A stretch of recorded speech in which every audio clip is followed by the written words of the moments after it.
So ఆధ్యాత్మికపరమైన పుస్తకాలు ఎన్నో చదివినా నేను చదివిన అత్యుత్తమైన పుస్తకాల్లో రాబర్ట్ ఆడమ్స్ రాసిన సైలెన్స్ ఆఫ్ ద హార్ట్ అనేది ఒకటి. So I recommend this book to read. నేను భవిష్యత్తులో తప్పకుండా దీన్ని తెలుగులో ట్రాన్స్లేట్ చేస్తాను, మొత్తాన్ని కాదు, దీని ఎసెన్స్ని. అంటే ఇప్పుడు ఈయన రమణ మహర్షి డైరెక్ట్ డిసైపుల్ అని చెప్తారు, నాకు అది రిలవెంట్ అనిపించింది. మీరు రమణ మహర్షిని మోయట్లేదు అతను ఎక్కడ, తన అనుభవాన్ని చెప్తున్నాడు అంతే. రెండోది, అనుభవాన్ని మనం మంచి విశేషణాలతో కల్పిత కథలతో చెప్పే పద్ధతి ఒకటి ఉంది. అట్లా కాకుండా ఉన్నది ఉన్నట్టు యథాతథంగా చెప్పడం. సో ఈరోజు నేను చేయాలనుకుంటున్న డిస్కషన్ పొద్దున పార్క్లో జరిగింది.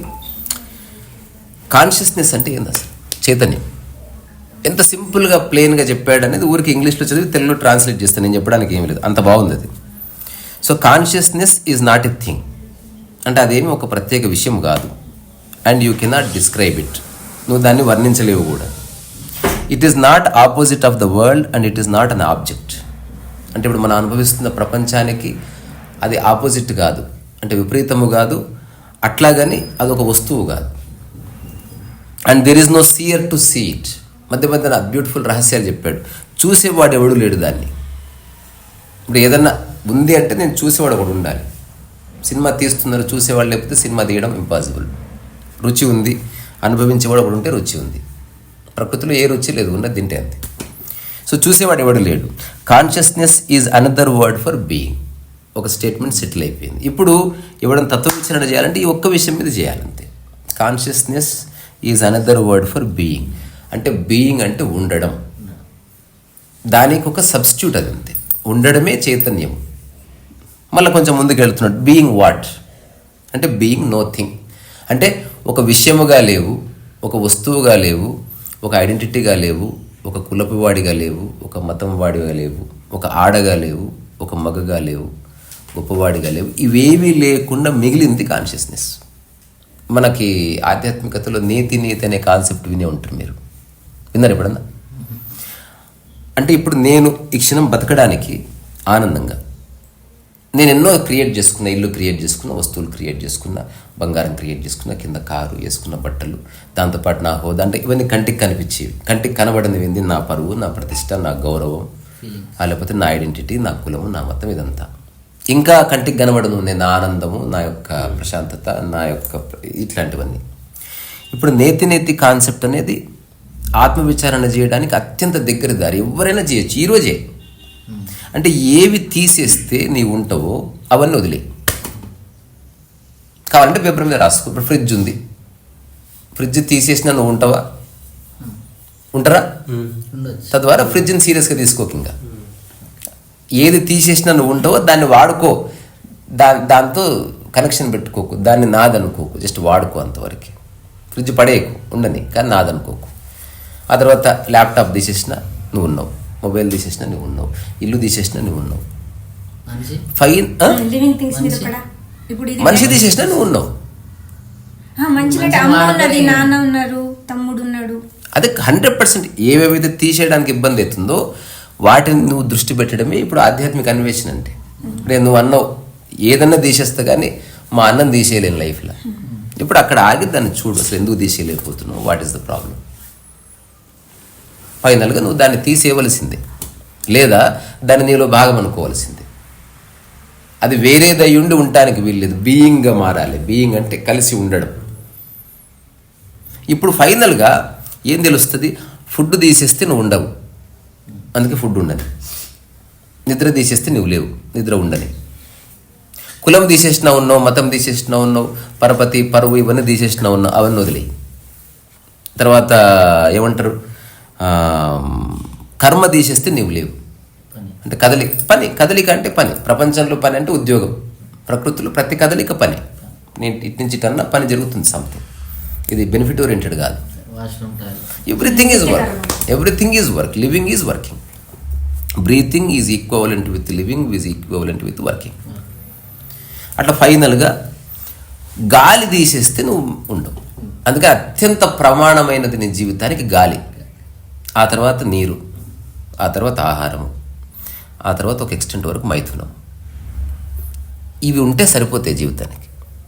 ఇక మిగతావన్నీ నాన్ సీరియస్గా ఉంచుకో. ఈ 4 నీలో భాగము కాబట్టి నువ్వు దాని పట్ల నువ్వు అటెన్షన్ పే చేయక్కర్లే. అవి నీవే, అంటే గాలి నీవే, ఆకలి నీవే, నిద్ర నీవే. తద్వారా అదంతా కలిపి బీయింగ్ అవుతుంది. అవి సపరేట్ ఎంటిటీస్ కావు. ఇప్పుడు ఆ బ్యాగ్ సపరేట్ ఎంటిటీ. అట్లా కాకుండా బ్యాగ్ లేకుండా నేను బతకలేను, అది నా అస్తిత్వం అనుకుంటే ఆ బ్యాగ్ నీకు ఎప్పుడు తగిలించుకుని తీసేయకంగా. తద్వారా అది నీ బీయింగ్ మారిపోతుంది. ఇప్పుడు ఉదాహరణకు ఒక బుద్ధుడి చేతులు భిక్షాపాత్ర ఉన్నట్టు, సాయిబాబా దగ్గర ఇట్టుకున్నట్టు.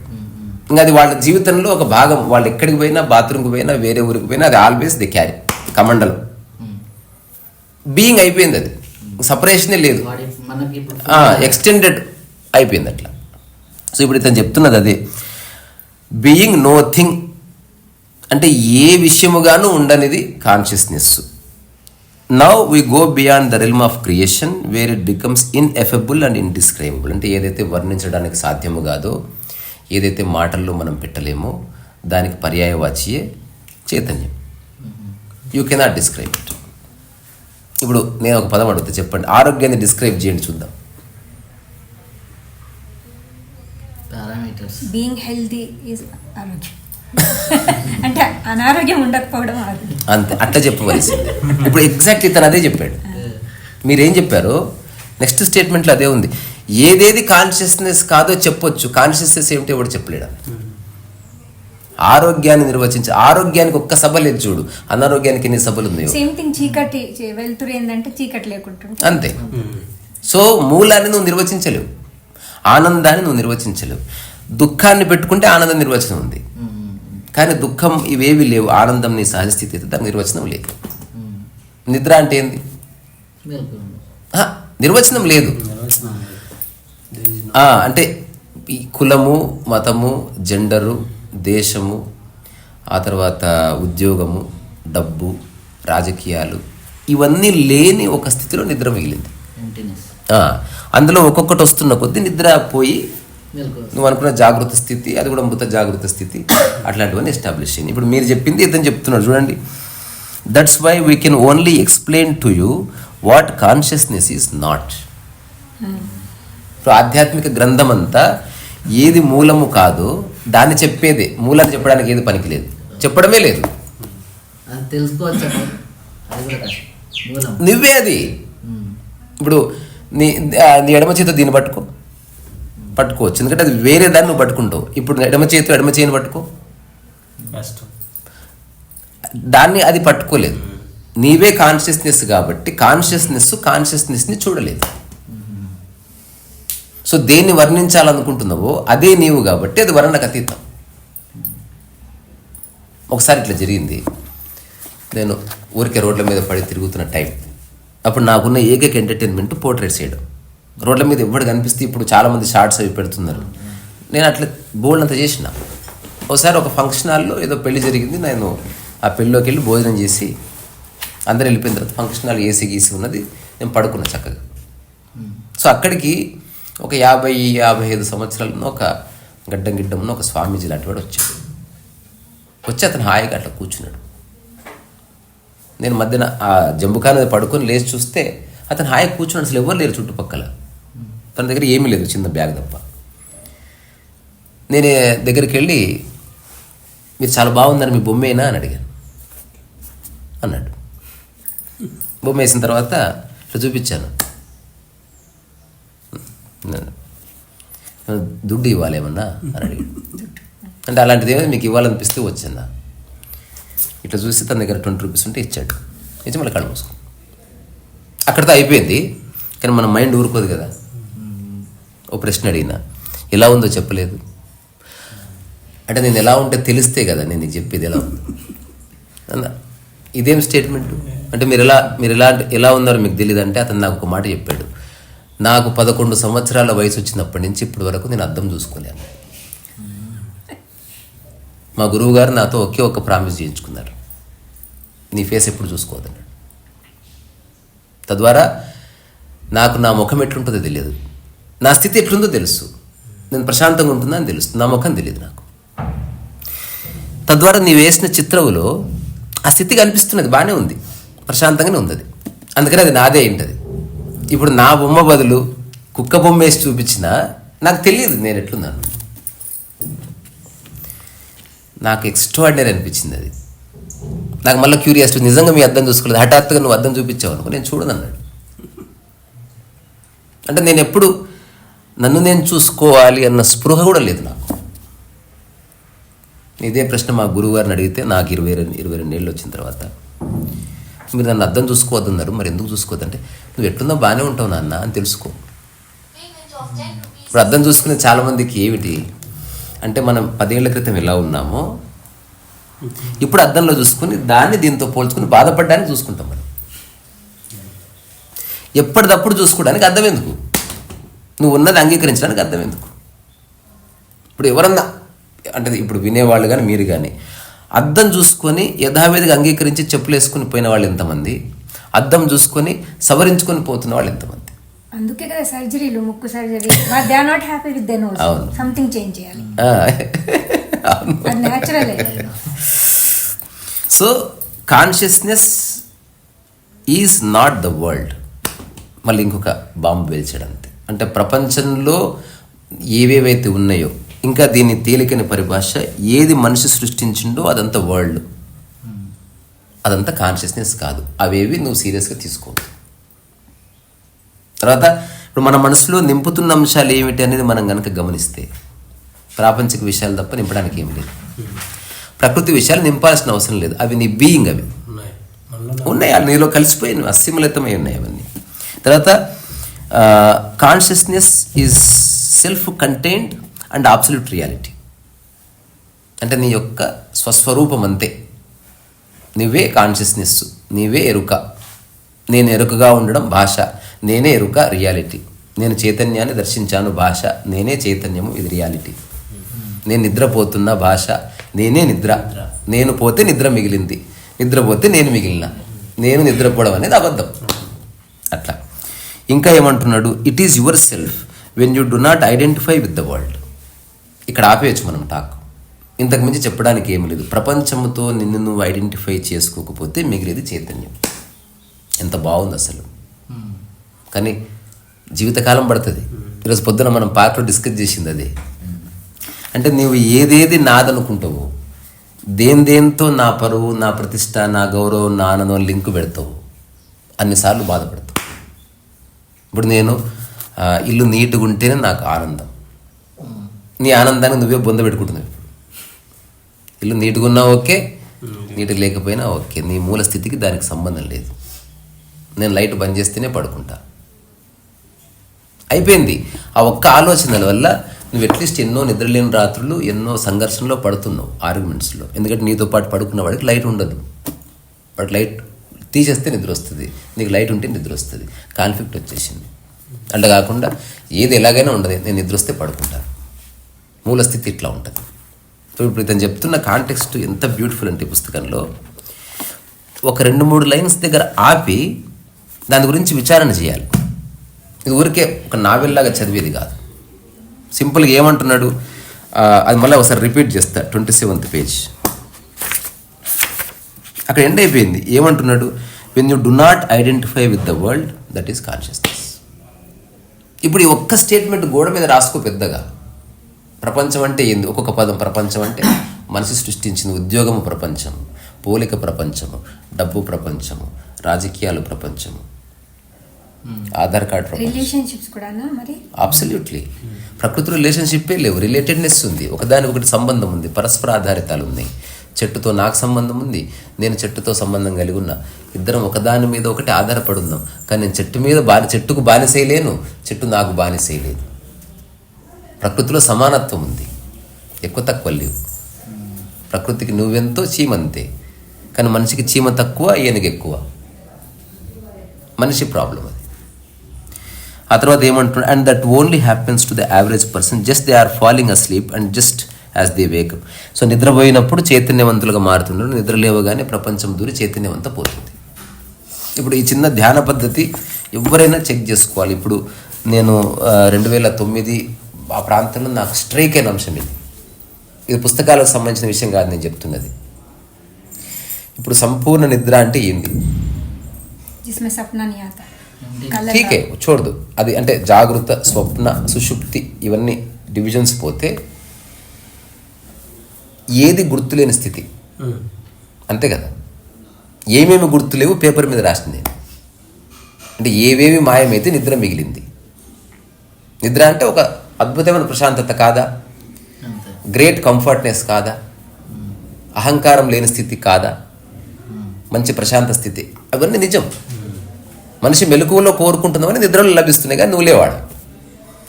ఇప్పుడు ఏవేవి లేకపోతే నిద్ర మిగిలిందో ఎవరన్నా పేపర్ మీద రాసుకోండి మీరు కూడా. దీనికి ఏ గురువు అక్కర్లే, ఏ పుస్తకం అక్కర్లే. కులం పోతే, మతం పోతే, డబ్బు పోతే, ఆడమగ పోతే, దేశం పోతే, జాతీయ పతాకం పోతే, ఎవ్రీథింగ్ పోతే మిగిలింది నిద్ర. ఇందులో ఏ ఒక్కటి ఉందా నిద్ర రాదు. డబ్బు గురించి చింత పట్టుకుందనుకో అది నిద్ర పట్టదు. ఎవరో తిట్టారు అది క్యారీ చేస్తే నిద్ర పట్టదు. ఇప్పుడు ఇవన్నీ లేకుండా ఉన్న స్థితి చైతన్య స్థితి, ఇవన్నీ లేని స్థితి నిద్రాస్థితి, ఇవన్నీ లేని స్థితి ఆనంద స్థితి. ఇదైతే క్లియర్ కదా. మెలకువలో ఇవన్నీ లేకుండా ఒకరోజు ఉండండి అంతే, నిద్ర వచ్చినట్టే. తద్వారా నువ్వు మెలకువలో నిద్రాస్థితిని అనుభవిస్తున్నావు. అందుకే ఒక మాట చెప్పారు, జ్ఞానము సంపూర్ణ నిద్రా స్వరూపం అని చెప్పారు అనమాట. ఈవెన్ రమణ మహర్షి దీన్ని పరిపుష్టం చేసిండు. జ్ఞానోదయం పొందిన స్థితి ఎలా ఉంటుందంటే ఆయన చెప్పాడు, సంపూర్ణ నిద్రలో ఉన్న స్థితే నువ్వు మెలకువలో అనుభవించడమే జ్ఞానోదయం. ఇది కొంచెం తలపొత్తు. సో సంపూర్ణ మెలకువలో నువ్వు నిద్రలో అనుభవిస్తున్న స్థితిని మెలకువలో అనుభవించి చూడు. అంటే మెలకువలో నీవు కులం లేని వాడి ఉండు, మెలకువలో మతం లేని వాడి ఉండు, మెలకువలో ఆడామొగకుండకు, మెలకువలో ఈ దేశం చెందిన వాడిని అనుకోకు. ప్రపంచంలో ఊరికే చెప్పు నాది భారతదేశము, ప్రకృతిలో ఈ భూమి అంతా నాదే, అఖండం అది. అదే మీరు మొన్న ఒక టాక్ చేసిండ్రు అండి, డ్యూటీకి వెళ్తావు, డ్యూటీ అంతా చేసుకో ప్రపంచంలో, మళ్ళీ ఇంటికి రాగానే ప్రకృతిలో ఉండాలి అంతే అంతే. అంటే మనం నిరంతరం క్యారీ చేయవలసిన అవసరం కాదు. పెళ్లికి పోయినప్పుడు కోట్ వేసుకుని పోతాం, ఇంటికి రాని కోట్ వదిలేస్తాం, అది మధ్యలో చిప్పోయేదని తెలుసుకో. ఆ కోట్లో నిన్ను చూసి అందరం మెచ్చుకుందని అనుకో, అబద్ధాన్ని మెచ్చుకుంటుందంటే అది నీ స్వరూపం కాదు. మెచ్చుకున్నారని పొంగిపోకూడదు. అసలు కోటును మెచ్చుకుంటున్నారు కదా. సో ఒక వ్యక్తి నెక్కెడుగా ఉంటే అందంగా ఉన్నట్టు. రకరకాల మేకప్లు వేసుకొని, రకరకాల రంగు బట్టలు వేసుకొని, మెరుగులు దిద్దుకొని అందంగా కనిపిస్తున్నాం అంటే ఎంత ఫేక్ అది. అబద్ధం అది.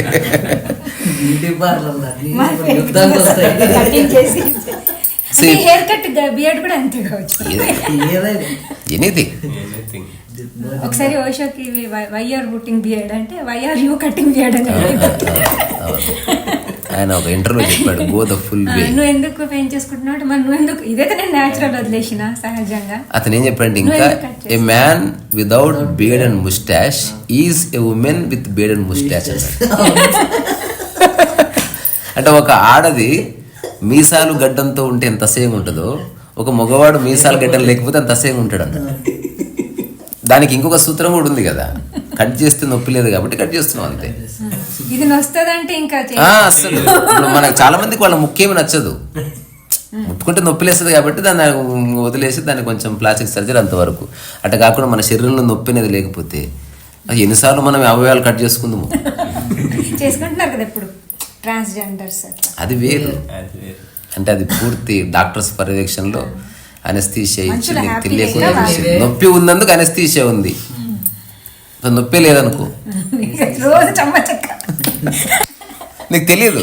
అసలు ఇప్పుడు శృంగారంలో ప్లెజర్కి ఆధారం పెయినే కదా.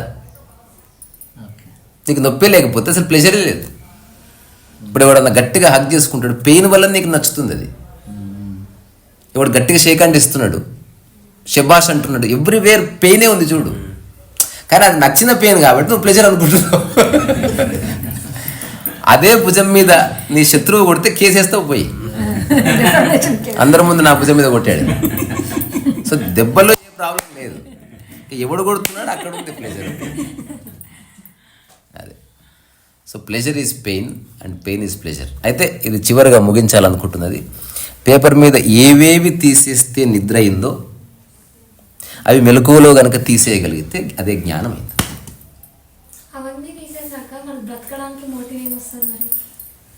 అసలు మోటివ్ ఎందుకు? అట్లా అలవాటైంది. మోటివ్ ఎందుకు? అది అది రియల్ క్వశ్చన్. ఇప్పుడు నువ్వు శ్వాసించడం అనేది ఎట్లయితే కొనసాగుతుందో దానికి మోటివేషన్ ఏం లేదు. Find out your soul purpose అంటారు కదా, అంటే మనదే కాకుండా పర్పస్ లేదని తెలుసుకోవడమే పర్పస్. ఓకే. ఒకసారి మన నోట్స్ ఆఫ్ మిషన్లో ఒక పేజ్ ఉంటుంది. అది నేను ఎక్కడో ఢిల్లీలో ఎయిర్పోర్ట్లో ఉన్నప్పుడు ఒక పెద్ద ఆయనకి నాకు మధ్యన చిన్న కాన్వర్సేషన్ జరిగింది. So what is important life, tell me gentlemen అని అడిగాడు ఆయన. నేనన్నా అప్పుడు నేను పేజీ రాస్తున్నా, ఇప్పుడు మీరు అడిగిన దానికి అది ఇస్తే చదువుకోండి, అంతలో నేను కాఫీ తెచ్చుకుంటా అని చెప్పాను. అతను చదివి ఏమన్నా నవ్వుతూ ఉన్నాడు అనమాట. నాకు ఇప్పుడు గుర్తుంది ఆ నవ్వు. నేనేం రాశానంటే టు నో, అంటే ఏది ఇంపార్టెంట్ కాదని తెలుసుకోవడం ఇంపార్టెంట్. ఇప్పుడు నాకు ఇది వద్దు అనుకోవడం. అదే మీకు దొరికింది ఆన్సర్. నేను అంటున్నది మోటివేషన్ ఉంది, మోటివ్ కావాలి, ఒప్పుకుంటున్నా. కానీ దాని యొక్క రిజల్ట్లో ఆనందం ఉందా బాధ ఉందా అనేది చెక్ చేసుకోవాలి. ఎగ్జాంపుల్ ఇప్పుడు ఎంత అయింది, 1 గంట అయింది, నాకు ఆకలి అవుతుంది, నేను వెళ్ళి భోజనం చేసుకోవాలి, లేదా ఉన్న భోజనం పెట్టుకొని తినాలి. తిన్న తర్వాత ప్లేట్ కడుక్కోవాలి. ఏదో ఒక మోటివ్ ఉంది, మోటివేషన్ వేరే, మోటివ్ ఉంది ఖచ్చితంగా. అంటే మోటివ్ అంటే నథింగ్ బట్ డైరెక్షన్ అటువైపు. ఇప్పుడు ఇది ప్రకృతిపరమైన మోటివ్స్, ఓకే, అది అన్నిటికీ ఉంటుంది. దాని రిజల్ట్లో ఆనందము లేదు, బాధ లేదు. చూడు, ఇప్పుడు నువ్వు ఎప్పుడన్నా భోజనం చేసి ఆనందపడ్డం బాధపడ్డం ఉందా? జస్ట్ భోజనం అదొక నీడ్ ఫుల్ఫిల్ అవుతుంది అంతవరకు. కానీ ప్రకృతిలో మోటివ్ అనేది నువ్వు సక్సెస్ అవ్వడానికి, అందరి చేత గొప్ప అనిపించుకోవడానికి అని బయలుదేరుతావు. అది మేనిఫెస్ట్ అయితే నువ్వు తాత్కాలిక ఆనందాన్ని అనుభవిస్తున్నావు, మేనిఫెస్ట్ కాకపోతే నువ్వు తాత్కాలికంగా బాధను అనుభవిస్తున్నావు. సో వెలుగునీడలు నిరంతరం నువ్వు ఈ బాధపడ్డము ఆనందపడ్డం మధ్యన ఊగిసలాడుతూ బతకడం ఎంతవరకు కరెక్ట్? శాశ్వత ఆనందము లేదా? మోటివ్ వెళ్ళిపోవాలి. నీకు ఏది సాధ్యం అది చేయి, దానికి మోటివ్ ఎందుకు అసలు? ఆ మూమెంట్లో ఆ మోటివా, లేకుంటే లాంగ్ టర్మ్ కాకుండా ఇప్పుడు ఈ మూమెంట్లో ఇది వింటున్నాం, ఇదే మోటివ్, అంతే. ఆ మూమెంట్లో అది తింటున్నాం, అంతే మోటివ్. అట్లా కాకుండా నువ్వు అన్నది మన అదృష్టవశాత్తు ప్రపంచంలో పుట్టిందాం. ప్రకృతిలో ఏ ప్రాణి ప్రపంచంలో ఉంటుందో ప్రపంచాన్ని గుర్తించదు. అది ఇప్పుడు బ్లూ బుక్లో ఎదురులో కుక్క ప్యారిస్లో ఉంటుందని మనకు అనిపిస్తుంది, కుక్కకు తెలియదు ప్యారిస్ అని. అది నేచర్లో ఉంటుంది. అదో చెట్టు చూసుకొని కాళ్ళెత్తి మూత్రం పోసి వెళ్ళిపోతుంది. ఇప్పుడు మనకు కూడా రూమ్లో ఉన్నాం కదా, ఇప్పుడు మణికొండ అంటే ఇప్పుడు నేను వచ్చేటప్పుడు అరే పదే బాగుంది కొండలు, దీని పేరు అందుకే. కానీ ఇప్పుడు ఈ రూమ్లో ఉన్నామా, రూమ్లో ఇప్పుడు ఏం తెలుసు? ఏం లేదు, మణికొండ గోడలు. అదే ఇప్పుడు నెక్స్ట్ మణికొండ బదులు దీని పేరు ప్యారిస్ కొండ అని పెడితే అక్కడి నుంచి ప్యారిస్ కొండ అనుకుంటాం అంతే. అంటే మనకు తెలియదు ఇది నిజంగా మణికొండనా కాదు తెలియదు, అందరూ అనుకోవడం వల్ల మణికొండ అయింది మన మనసులో. ఇదొక ప్రాంతం. సో ఇప్పుడు ఈజియెస్ట్ వే ఏంది? మూలాన్ని పట్టుకుంటే నువ్వు నేల మీద ఉంటున్నట్టు, మూలాన్ని వదిలేస్తే ఊర్లో ఉంటున్నట్టు. ఒక ఇంట్లో అట్లా కాకుండా నువ్వు మూలాన్ని పట్టుకుంటే నువ్వు ఎక్కడున్నా నీ ఇంట్లో. ఇది ఒక మెడిటేషన్ టెక్నిక్ లాగా. ఇట్లా ఆర్ట్ ఆఫ్ లివింగ్ లో మనం ఇట్లా పడుకోబెడతారు, పడుకున్నామా బియాండ్ కొంచెం ఇట్లా వెళ్ళాలి, బాడీకి బయట, రూమ్ కి బయట. అదంతా ఇమాజినేషన్, ఇదంతా ఇమాజినేషన్. ఇదంతా మైండ్ గేమ్ లో పడనే వద్దు అస్సలు. నువ్వు ఇట్లా కూడా ఊహించుకో, కళ్ళు మూసుకొని చిరంజీవి అయినట్టు అనుకో, ఆ తర్వాత కమల్ హాసన్ అయినట్టు అనుకో. అట్లా అనుకోవడం ఏమి, నువ్వు కాదు, నువ్వు ఎక్కడికి పోతలేవు అసలు. నువ్వు ఏ పని చేస్తే అక్కడ మనస్సు శరీరం ఉంటే. తంత్రాలు అట్లా చేస్తారు కూర్చొని మెడిటేషన్ లో, రంభా ఉర్వశీలు 40 days మెడిటేషన్ చేసి ఉంది కదా, అన్నీ ఉన్నాయి దరిద్రాలు. నేను లేవని ఎందుకంటే మనిషికి వాస్తవం నచ్చుతలేదు, వాడికి ఊహ నచ్చుతుంది. అందుకని వాడు ఊహించుకుంటున్నాడు. ఊహాజనిత ప్రపంచంలో ఎక్కువసేపు కళ్ళు మూసుకొని చాలా మంది చేసేది మెడిటేషన్ కాదు, వాళ్ళ ఇమాజినేషన్ వాళ్ళే సప్పరిస్తూ ఉంటారు. ఎంత బాగుంటుందో. ఇప్పుడు ఒక కొత్త పదం మెంటల్లీ మాస్టర్బేషన్ అని. ఇదే ఇప్పుడు మీ రీసెంట్గా బ్రహ్మకుమార్ అతను ఫోన్ చేసింది నాకు, మనం ఇంకా చర్చించలేదు అది. మనం మా కరీంనగర్ పోయే కంటే ముందు రోజు మీ బ్రహ్మకుమార్లో, అంటే నేను చెప్పేది శంకర్ పార్టీ కాదు, అదే చెప్తున్నా, ధ్యానంలో రకరకాల లోకాలు ఉన్నట్టు ఊహించుకుంటారు. అలాంటిది ఒకటి ఉందా? సో ఫైనల్గా అంటే ఇప్పుడు నువ్వు కళ్ళు మూసుకొని ఇప్పుడు నువ్వు భూలోకంలో ఉన్నావు, పరంధామం పోతావు. ఇప్పుడు నువ్వు ఊహించుకుంటావు, ఆ భూలోకం పోయిన తర్వాత భూలోకాన్ని దాటి ఇంకో లోకానికి పోతావు. ఆ తర్వాత ఫైనల్గా పరంధామం ఎట్లుంటుంది నీకు డిస్క్రిప్షన్ ఇచ్చారు. అందులో ఇట్లా డోర్ ఓపెన్ అవుతుంది. ఆ డోర్ ఓపెన్ అయిన తర్వాత 2 మల్లె చెట్లు ఉంటాయి. ఆ మల్లె చెట్లు దాటుకొని పోతే మంచిగా సుగంధం వస్తుంది, అనుభూతి చెందు. ఆ తర్వాత ఇదంతా ఇమాజినేషన్. నేను వాళ్ళ బొంద ఏ స్మెల్ అసలు ఎందుకు స్మెల్ అని అడుగుతున్నా. ఎందుకు ఇప్పుడు రీసెంట్గా ఒక ఆయన చెప్తున్నాడు అసలు ఇట్లా ధ్యానం చేయగా మల్లెపూల వాసన వచ్చేది. రూపాయి కొను పెడితే మల్లెపూలు వస్తాయి. అంత ధ్యానం చేయడం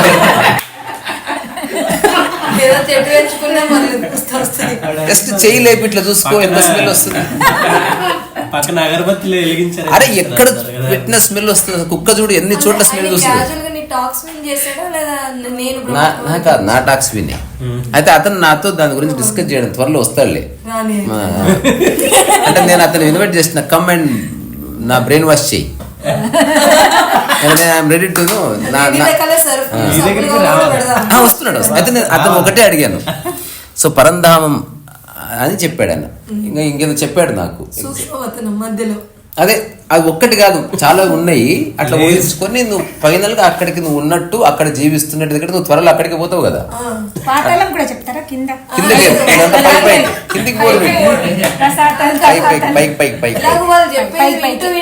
ఏదేమైనా ఇక్కడ నువ్వు అనుభవించే జీవితం బాగలేదు అని నువ్వు నీతో నిరంతరం అనిపిస్తారు. అంతే. ఇప్పుడు ఇక్కడ ఆల్రెడీ బాగుంటుంది, నువ్వు అది ఎందుకు ఊహించుకుంటావు అసలు? ఇప్పుడు ఈ కలియుగం అంతా వినాశనం అయిపోయేది ఉంది. ఈ పడిపోయే ఇల్లుని ఎందుకు కొత్త కట్టుకునే ఇల్లు వైపు ఆలోచించాలని చెప్తారు. అప్పుడు నేను అతనితో ఏం చెప్పానంటే, మీ బాబాయ్ ఎవరైతే ఉన్నారో అతను కూడా సంపూర్ణంగా తెలుసుకోలేకపోయింది. పరంధామానికి పైన ఇంకో స్టెప్ ఉంది, అది మేము చెప్తాం.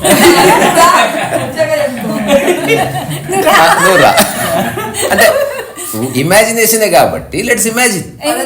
ఎంతైనా అబ్సల్యూట్లీ. ఇది కూడా నాకు కూడా దాదా లేఖరాజు బ్రహ్మ సాక్షాత్కారం అయ్యే చెప్పిండు. ఏమని చెప్పిండు? నేను ఏదో మంచి చేయాలనుకుని ఏదో చెడైపోయింది, అది ఇంకా దరిద్రంగా వీళ్ళందరూ పెంచి నాశనం చేస్తున్నారు. ఏదైనా చేసి అంటే కనిపించిండు కనిపించిందంటే మా ఇంటి దగ్గర పూర్తిగానే సాయిబాబా సాక్షాత్కారం కోసం చెప్తున్నా. సాయిబాబా భక్తురాలు ఆమె. మా ఇంట్లో చుట్టాలు వచ్చిండ్రు. ఆయనకు బాత్రూమ్ డోర్ తెలక ఆ డోర్ తీసి, ఇప్పుడు అపార్ట్మెంట్ అంటే ఇట్లా ముందే అదే రూమ్ అనుకున్నాడు ఆయన. డోర్ తీసి ఆ డోర్కి కొట్టిండు, వైట్ ధోతి అది వేసుకొని. ఆమె సాయిబాబా భక్తురాలు. అయితే ఆయన డోర్ కొట్టిండు, ఆమె తీసేలోపు ఆయన మెట్లు దిగి మళ్ళీ అయ్యో ఇది రాంగ్ అనుకున్నాడు. ఏమనుకున్నాడు, కిందికి వెళ్ళి బయట యూరినేట్ చేసి వచ్చేసిండు. అయితే పొద్దున నాకు ఆంటీ ఏమంటుంది, అమ్మ పూజ సాయిబాబా వచ్చిండు. साक्षात्कार मध्ये ఇప్పుడు దిఖే मुझे साक्षात दिखाई दिए ఊహ కావచ్చు ఆమెది ఊహనే అసలు ఆ మామూలు ఇప్పుడు ఉదాహరణకి ఇప్పుడు కృష్ణుడే షార్ట్ గేట్ వేసుకొని రేబాన్ అద్దాలు పెట్టుకొని గుర్తుపడతావా? నువ్వు కృష్ణుని గుర్తుపట్టాలంటే పించము గించం ఆయన తయారై రావాలి. ఇప్పుడు మనకి వాడి రూపం తెలుసు, స్వరూపం తెలియదు కదా. బయట కూర్చొని జడిబుట్లు అమ్ముతుంటారు కృష్ణుడు పంచం పెట్టుకొని. అంతే. నువ్వేదో కంక్లూడ్ చేయి, ఎందుకంటే మనం డిస్కస్ చేసే టాపిక్ కంప్లీట్ అగైనెస్ట్ మనం మాట్లాడేది. బ్రహ్మకుమారికి సంబంధించిన ఇంతకుముందు నేను వేరే యూట్యూబ్ ఛానల్స్ లో చెప్పాను కదా. సో ఇక్కడ మన దగ్గరనేమో గచ్చిబౌలి బ్రహ్మకుమారులు ఉన్నారు. వాళ్ళు దాదా లేఖరాజు ఆయన వాళ్ళ గురువు. ప్రకాష్ నగర్ లో ఉన్న వాళ్ళకేమో వీరేంద్ర దీక్షిత్ గురువు. వీళ్ళిద్దరు కూడా నాకు సాక్షాత్కారమే చెప్పారు. ఏమని, మేము ఏదో మంచి చేయాలనుకుని వెళ్ళినా మాకు తెలియకుండానే చెడు చేసినాం, నువ్వే దీన్ని ఏదైనా సరి చేయమ్మ తల్లని నాకు సాక్షాత్కారమే చెప్పారు. అంతం చేస్తున్నది నేను, నాకు నేను చేయట్లేదు. కరెక్ట్. ఈ విషయం నాకు చెప్తే ఈ విషయం నాకు చెప్తే నేనే మైత్రికి చెప్పిన. ఈ ఐడియా ఇచ్చి నేను అంటే నాకు కనిపించి చెప్పిర్రు, నువ్వు ఎట్లా అన్నది సంస్థలు మూతపి చేయాలి. నేను పరోక్షంగా పనిచేయమని ప్రత్యక్షంగా పనిచేయాలి. అదే దానికి ఏదన్నా మంచి ఏమంటారు సూత్రం చెప్పండి గురుదేవా అంటే ఆయన చెప్పాడు, అంటే పాము ఉండాలి కానీ కూరలు లేకుండా చేయి అన్నాడు. కూరలు అంటే లోపల ఫ్యాంక్స్ అంటే ఆశ్రమం ఉండాలి, సభ్యులు ఎవరు ఉండకూడదు. ఐసక్కరు ఇప్పుడు మేము ఎప్పుడు బ్రహ్మకుమారి పైన పడుతున్నామని అనుకోకుండా ఇలాంటి ఇమాజినేషన్ వాళ్ళు ఊహాజనితమైన పద్ధతి ఏ సంస్థలో ఏ ఆశ్రమంలో ఉన్నా అటువైపు చూడడం కాదు కదా, దాని కల్లో కూడా ఇక దాని గురించి ఆలోచించదు మరి. So let us come back. మీరు ఒకటి అడిగారు, పాతాళం వైపు వాళ్ళు తీసుకెళ్లరా అని ఇమాజినేషన్. పాతాళం వైపు వాళ్ళు తీసుకెళ్లే అవసరం పడదు, ఎందుకంటే మనమే. వాళ్ళు ఊహించే ఊహకు పైకి వెళ్ళి అక్కడ లాస్ట్ గా అర్థమైపోతుంది కదా, తుప్పుక్కర పాత్రలో పడతారు. మనం పడిపోతాం పాతాళంలో డైరెక్ట్ గా అలా. సరే, మన సబ్జెక్ట్ ప్రస్తుతం అది కాదు. సో ఈ పుస్తకం రాబర్ట్ ఆడమ్స్ రాసింది, నిజంగా మార్వలెస్ బుక్. దీన్ని మన మౌనస్వామి ఏ ఊర్రా? వేల్పూర్ మౌనస్వామి. వేల్పూర్ నుంచి రాలింగ్. అచ్చా. సో ఆయన దీన్ని తెలుగు ట్రాన్స్లేషన్ ఆయన ఎవరిని వస్తే ఇస్తున్నాడంట. దాన్ని ఆల్మోస్ట్ కాపీరైట్ చేసుకున్నట్టు. సో జ్ఞానానికి ఎవరి కాపీరైట్ ఉండదు. సో మనం కూడా రాసుకుందాం ఆ పుస్తకం. అయితే ఇంత సమాచారం ఉంది కదా, అంత అక్కర్లే. కొన్ని పదాలతో అర్థమయ్యే విషయాలు చాలా చెప్పాడు ఆయన. రెండోది, ఈ పుస్తకం గురించి ఒక మాట చెప్పాలనుకుంటున్నాను. ఇది నేను బాత్రూంలో చదివే పుస్తకాలను కొన్ని ఉంటాయి. ఏదైనా పుస్తకం వస్తే నేను బాత్రూంలో ఒక 10 days ఊరికే 5 నిమిషాలు టచ్ చేస్తా అట్లా దాన్ని. సో ఇతను రాబర్ట్ ఆడమ్స్ అని లేకపోతే రమణ మహర్షి డైరెక్ట్ ఇవేవి తెలియదు నాకు. ఎవరో విదేశీయులు రాసినారు బక్వాస్ బుక్ అని ఓపెన్ చేసిన. బట్ తర్వాత నేను చాలా థ్రిల్ అయిపోయినా. అంటే స్పిరిచువల్ కాంటెక్స్ట్ని చాలామంది చాలా రకాలుగా చెప్తారు. ఇమాజినేషన్ జోడించి చెప్తారు, లేకపోతే తంత్రాన్ని జోడించి చెప్తారు, లేకపోతే కర్మకాండం జోడించి చెప్తారు, లేకపోతే గురువుకు సంబంధించిన భక్తి భక్తి భక్తి సేవ సేవ సేవ. ఇందులో ఏ పేజ్ అని చెప్పు, చదువుతా ఒక్క రైను. ఇందులో విషయమే ఉంది తప్ప 77 విషయం ఉంది. So now the secret is not to allow the I to take you over. నేను అన్న ఈ వరల్డ్లీ ఐని bulldoze gene. How does that I take you over? You begin to allow it to identify with worldly things, and you do that by thinking about them. Now as an example, you get up in the morning and you start to think you have got a conserve water, and you have got to pay your rent, you have got to buy a new class and a million other things, and I. So but if you keep remembering that all worldly things are attached to the I, you become introverted and the I goes back into the source.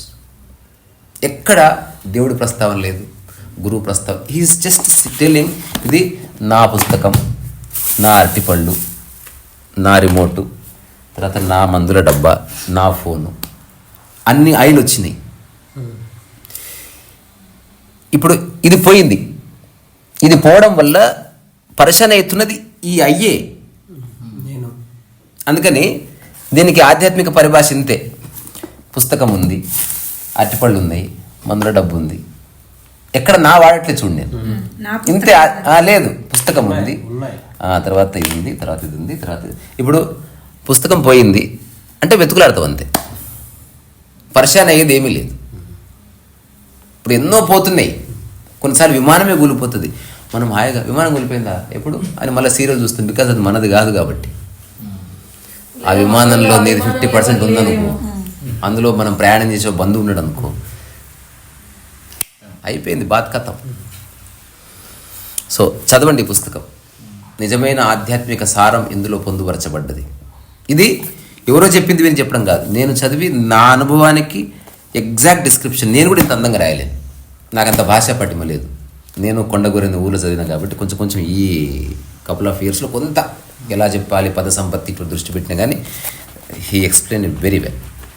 Biggest question ఏంటంటే, ఇప్పుడు ఈ theories, ఈ సోగా మంచిగా ఏమంటారు ఫ్యాన్సీగా ఇవన్నీ stories, మనం ఎట్లుండాలి ఎట్లుండొద్దు అన్నీ చెప్తారు అందరూ, రైటర్స్, ఫిలాసఫర్స్, XYZ అందరు. కానీ మనం రియల్గా అది ఎట్లా ప్రాక్టీస్ అంతే, ప్రాక్టీసే లేదు ఇందులో. ఇప్పుడు విచారణ పొద్దున అనుకున్నాం మనం. రమణ మహర్షి నేనెవరో విచారణ చేయన్నారు. విచారణ అయితే చింతించడం కాదు. చింతించడానికి నేను పెట్టిన ముద్దు పేరు సపరియడం. చాక్లెట్ సపరిస్తూ ఉంటాం కదా, సపరియక దేన్ని విచారణ చెయ్యి. ఒక్క విషయంలో లిబరేషన్ కలిగితే నీకు మొత్తం అదే అప్లై చేసి చూడు. ఇప్పుడు ఇదే ఉంది, ఇప్పుడు ఈ పుస్తకం ఉంది, దీని పట్ల ఎవరెవరి మనసులో ఏ సంబంధం ఉందో చెక్ చేయండి ఇప్పుడే. Let us enquire into it. ఇప్పుడు ఇది నాది అని నేను అనుకుంటున్నా. నేనేమనుకుంటున్నా, ఇది కొనాలి, దీని ఫోటో తీసుకొని దీన్ని సెర్చ్ చేసి దీన్ని కుక్ FM ఇవన్నీ ప్రాబ్లం కాదు, ఇవన్నీ ప్రాబ్లం కాదు. నీది అవునా కాదా? అది నీది కాదు, ఇది సో మీది కాదు కాబట్టి దీనికి సంబంధించిన ఏది నన్ను బాధ పెట్టదు లైఫ్. ఇది నాది అనుకుంటుంది కాబట్టి ఎప్పటికీ నన్ను బాధ పెట్టవచ్చు, ఎవడో ఎత్తుకపోవచ్చు, 2 పేపర్లు జింపుకపోవచ్చు, దాచుకోవచ్చు. దాచుకోవచ్చు. वो पागल लोग इसलिए बांध लेते ना कितने कपड़े सब मालूम है पोगुలు అవును, అన్ని చూసినావా पागल लोग వాళ్ళన్నీ బ్యాగులు గీగులు, ఎందుకంటే ఎందుకంటే బుట్టి ప్లాస్టిక్ కవర్ కానీ వాడికి అది అమూల్యం. పేగు ఒక ఏదో ఒకటి వాడికి అమూల్యం. उसको वो थॉट है उसके अंदर कि वो मेरा है पोजेस करना. ఒక చిన్న జన్ స్టోరీ ఉంటుంది. వాళ్ళ తండ్రి బీరువా కొనిస్తాడు, అమూల్యమైనవని ఇందులో దాచిపెట్టు అంటాడు. వచ్చేసరికి రాళ్ళు ఉంటాయి, బంగారం ఉంటుంది, పెళ్ళాం దాచి పెడతాడు. కోడి షిట్టు కూడా ఉంటుంది. సో అప్పుడు తండ్రి అంటాడు, ఏం చేస్తున్నావు నువ్వు అంటే, అమూల్యమైనది ఏదో నువ్వు నిర్వచించు, నా దృష్టిలో అన్ని అమూల్యమైన. ఎట్లా అమూల్యమైనవి చెప్పంటే, టెంకాయ కొట్టుకునేటప్పుడు రాయి అమూల్యము, వ్యవసాయం చేసేటప్పుడు కోడి పియ్యి అమూల్యం అనేసరికి తండ్రికి అర్థమైంది, వీడి జ్ఞానోదయం అయింది, వీడికి ఏ పని చెప్పాలి, నువ్వు ఫ్రీ అయిపోయాడు అట్లా. సరే మరి అందరూ ఒకసారి బాయ్ చెప్పండి అట్లా.